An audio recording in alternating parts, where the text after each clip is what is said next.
नमस्कार दोस्तों, मैं सरिता मौर्य आप सभी का स्वागत करती हूँ मेरे YouTube चैनल सरिता वे में। कैसे हैं आप सब? तो ये बताने के लिए कमेंट बॉक्स में हमेशा की तरह हर हर महादेव जरूर लिखिएगा। दोस्तों, आज के वीडियो में हम सब जानेंगे कि सावन के प्रत्येक सोमवार को हम पार्थिव शिवलिंग बनाकर अपने घर में किस तरह पूजा करें और कुंवारी कन्याएं कैसे पार्थिव शिवलिंग बनाकर पूजा करें, गर्भवती महिलाएं कैसे पूजा करें।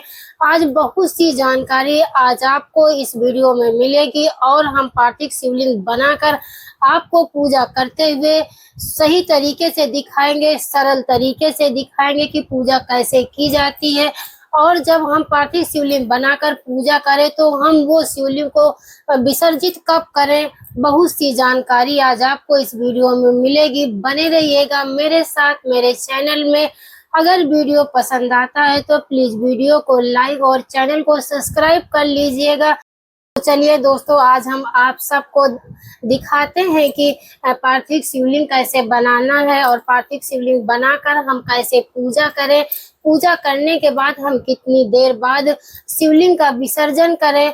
आज हम आपको इस वीडियो में पूरी तरीके से पूजा करके दिखाएंगे और किस समय हमें पूजा करना है, सुबह में पूजा करना है कि पार्थिव शिवलिंग बनाकर शाम को पूजा करना है। सभी महत्वपूर्ण बातें आज हम आपको इस वीडियो में दिखाएंगे और पूजा करके दिखाएंगे। बने रहिए मेरे साथ। दोस्तों चलिएगा, देखिएगा कि हम आपको पार्थिव शिवलिंग बनाकर पूजा करते हुए दिखा रहे हैं। देखो ये ऐसे करके आपको ये शिवलिंग बना लेनी है, ऐसे शिवलिंग बना। लेकिन इसके जो गमला है, ये गमला है, इस गमले में आप कोई सा भी गमला ले लीजिएगा, चाहे प्लास्टिक का गमला अगर हो तो प्लास्टिक ले लीजिएगा और मिट्टी का है तो मिट्टी का ले लीजिएगा। अगर आपके पास गमला नहीं है तो आप थाली में मिट्टी रखकर उसमें भी आप पार्थिव शिवलिंग बनाकर पूजा कर सकते हैं। तो देखो, शिवलिंग को केवल ऐसे ही नहीं रखना। शिवलिंग आप बना तो ली है, लेकिन इसमें आप एक बेदी बना लीजिएगा ऐसे करके। जैसे ये है मिट्टी, इसको आप ऐसे करके, जिसको बेदी बोलते हैं, ये बेदी बनाकर आप ऐसे रख लीजिएगा और फिर उसी पे ये शिवलिंग बनाकर आप उस पे रखिएगा। ऐसे पार्थिव शिवलिंग ऐसे बनती है। आप ऐसे अपने गमले में बना कर रख लीजिएगा, थाली में भी बना कर रख लीजिएगा। और ऐसे रखने के बाद आप इसमें जो है धीमे धीमे जल डालिएगा। ऐसे शिवलिंग पे बहुत धीमे धीमे जल डालिएगा। ऐसे करके आपको जल डालना है और जल डालने के बाद आप एक ये प्रतिमा रख लीजिएगा। माता जी का साथ में ये प्रतिमा है, क्योंकि ये कहते हैं कि कोई भी पूजा बिना मतलब कि देवी के नहीं होता है। तो आप माँ पार्वती की प्रतिमा को रख लीजिएगा। बहुत से लोग हैं कि फोटो रखकर भी पूजा करते हैं प्रत्येक सोमवार को सावन में। तो चाहे आप इस तरीके से पूजा करिए, चाहे आप पार्थिव शिवलिंग बनाकर पूजा करें, लेकिन अगर पार्थिव शिवलिंग बनाकर पूजा करते तो अति उत्तम माना जाता है सावन के महीने में। अगर आपके आसपास मंदिर नहीं तो आप अपने घर में इसी तरह साधारण पार्थिव शिवलिंग बनाकर पूजा कर सकती हैं। और फिर आप जल डालने के बाद में इसमें आप चंदन वगैरह, जैसे चंदन की डिब्बी है तो आप भोले बाबा को चंदन जो है ऐसे करके लगा सकती हैं। जैसे आप त्रिकोण बना सकती हैं। अगर आप त्रिकोण नहीं बना सकती हैं तो ऐसे आप 3 लाइन खींच दीजिएगा और ऐसे 3 लाइन खींच कर आप इसमें ऐसे करके आप त्रिकोण जरूर बना दीजिएगा। और फिर उसके इधर आप अगर लिख सकती है तो ओम जरूर लिखिएगा, क्योंकि शिवलिंग पे जब भी हम जल चढ़ाएं या जो है चंदन लगाएं, उसके बाद में जब हम चंदन लगाते हैं तो उसमें ओम जरूर हमें लिखना चाहिए। और फिर उसके बाद में आप जो आपके पास सिंदूर है तो आप ये सिंदूर ले लीजिएगा और जो ये माता रानी को रखे हैं आप उसमें सिंदूरा जरूर लगाइएगा। माता जी को सिंदूर लगाकर, ऐसे सिंदूर लगाकर अगर आप अपने ऐसे मांग में जरूर सजाइएगा, क्योंकि कहते हैं माता रानी का चढ़ा हुआ सुहागिन स्त्रियां जब कोई भी चीज पहनती हैं, जैसे कि चूड़ी हो गई, चूड़ी पहनती तो वो प्रसाद के रूप में मानी जाती, सिंदूर लगाती तो वो भी प्रसाद के रूप। आप जो माता रानी को सिंदूर चढ़ाते हैं वो आप अपने सिंधौरा में भी रख सकते हैं, क्योंकि कहते हैं कि चढ़ा हुआ जो भी चीज होती है वो प्रसाद माना जाता है। तो आप माता रानी को चढ़ा दीजिएगा। फिर उसके बाद आप उसी पार्थिव शिवलिंग में फूल ले लीजिएगा। फूल आप ऐसे चढ़ा दीजिएगा। अगर आपके पास सफेद फूल है तो और अच्छा, क्योंकि सफेद फूल भोले बाबा को चढ़ाया जाता है। मेरे पास अभी सफेद फूल नहीं, मैं आपको पूजा करके दिखा रही हूँ।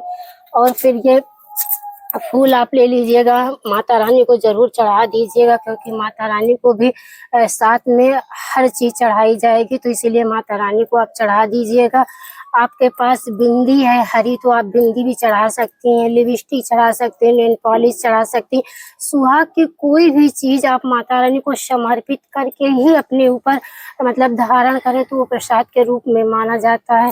और जो कुंवारी लड़कियां हैं वो साड़ी वगैरह, अभी तो मेरे पास है नहीं साड़ी, तो आप हरी साड़ी है, हरी चूड़ी है, देख लीजिएगा हम चूड़ी भी लेके आए हैं, तो जैसे ये हरी चूड़ी है तो ये माता रानी को आप समर्पित कर दीजिएगा। फिर उसके बाद मतलब उठा के बाद में आप दूसरे दिन धारण कर लीजिएगा, पहन लीजिएगा।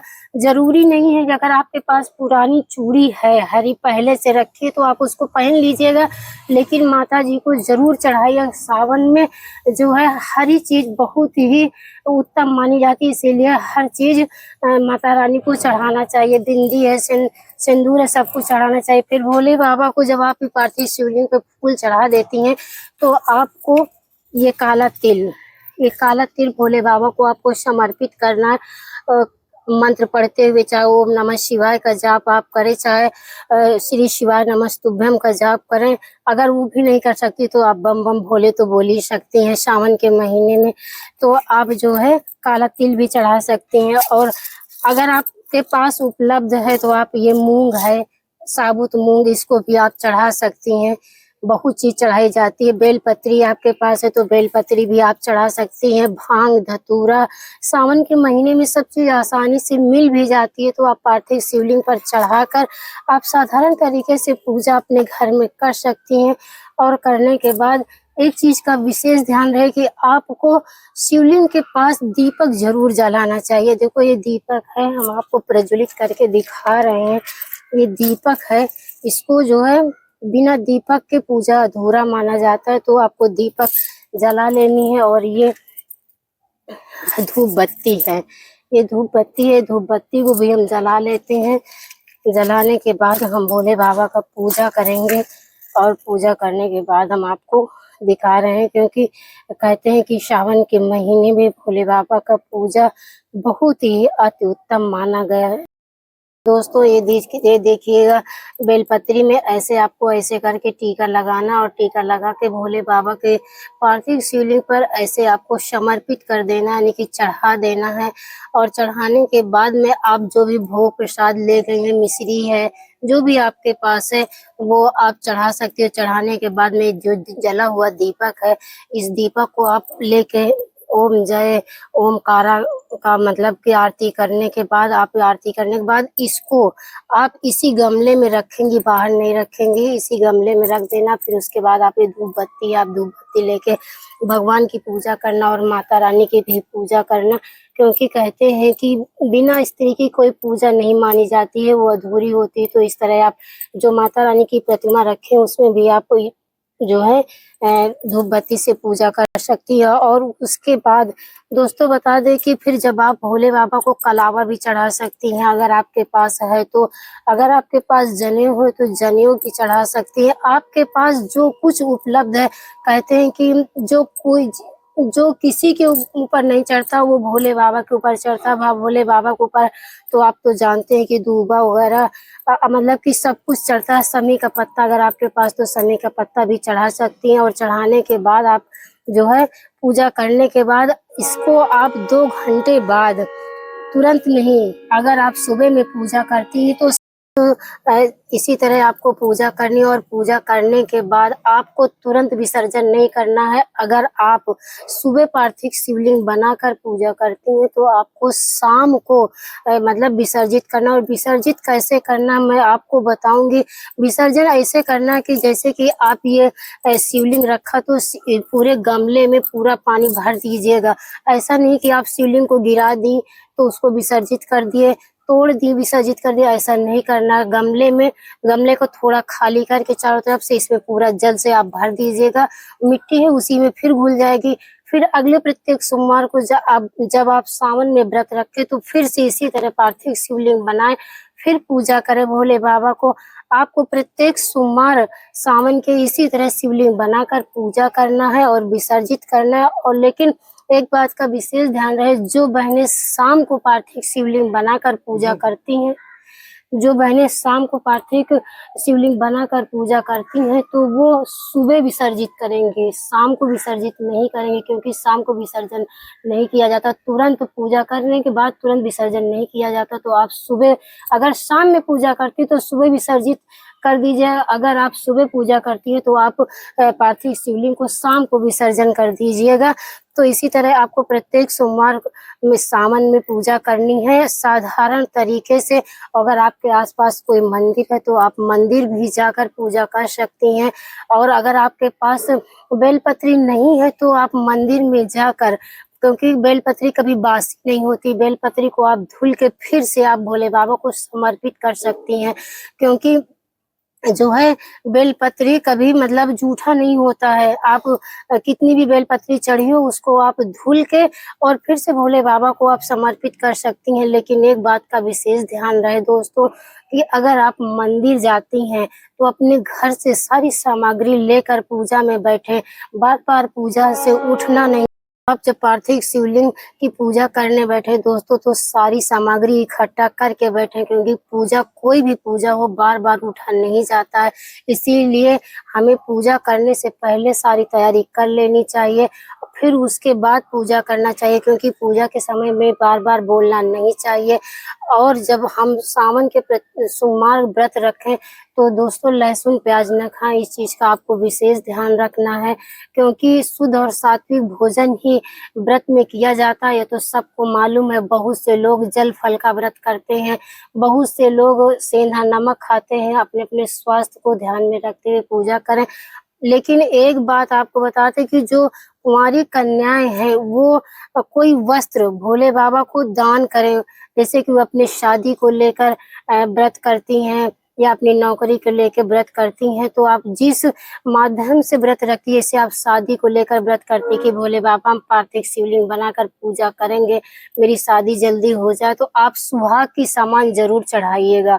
सुहाग की सामान चढ़ाइएगा। अगर आपकी मनोकामना पूर्ण हो जाती है तो वो सुहाग की सामान आप अपने पास रखिएगा, फिर उसको आप जब आपकी शादी हो जाए तब धारण करिएगा।